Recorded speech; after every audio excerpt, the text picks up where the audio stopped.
Ang Area 51 ay isang lihim na military base na matatagpuan sa Nevada, USA. Opisyal na tinatawag na Homey Airport o Groom Lake, ang lugar na ito ay bahagi ng Edwards Air Force Base. Ngunit ano nga ba ang ginagawa dito?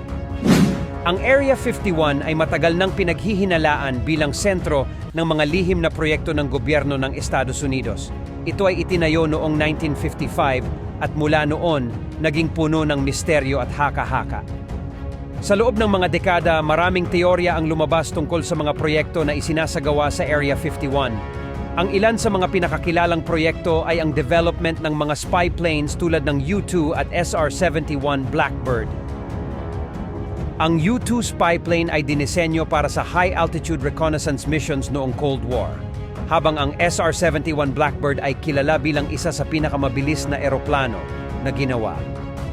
Ang Area 51 ay hindi lamang kilala dahil sa mga spy planes. Maraming teorya ang lumabas na nagsasabing ito ay isang sentro para sa pag-aaral ng mga alien at UFO.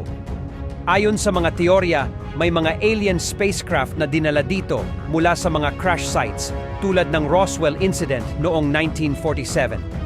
Maraming mga tao ang naniniwala na ang gobyerno ng Estados Unidos ay nagtatago ng mga alien bodies at technology sa Area 51. May mga nagsasabi rin na may mga lihim na eksperimento na isinasagawa dito na may kinalaman sa extraterrestrial life. Bagamat maraming teorya ang lumabas tungkol sa Area 51, karamihan sa mga ito ay walang matibay na ebidensya. Ang gobyerno ng Estados Unidos ay nananatiling tahimik tungkol sa mga nangyayari dito, na lalo pang nagpapalakas ng mga haka-haka. Noong 2013, kinilala ng CIA ang pagkakaroon ng Area 51 at ang papel nito sa development ng mga spy planes. Ngunit wala silang binanggit tungkol sa mga alien o UFO.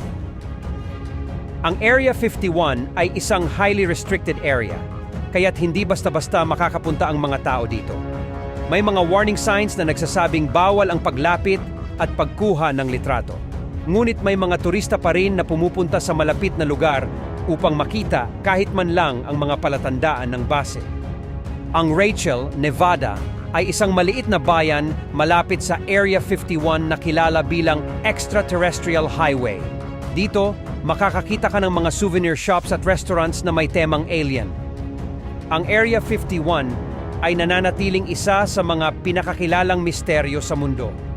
Bagamat marami na tayong alam tungkol sa mga proyekto dito, marami pa rin ang hindi natin alam. Ang lugar na ito ay patuloy na magbibigay inspirasyon sa mga teorya at haka-haka sa mga susunod na henerasyon. Salamat sa panonood mga kaibigan. Huwag kalimutang i-like, i-share at mag-subscribe para sa higit pang mga kwento tungkol sa mga misteryo ng mundo at kalawakan. I-click ang bell icon para sa mga updates.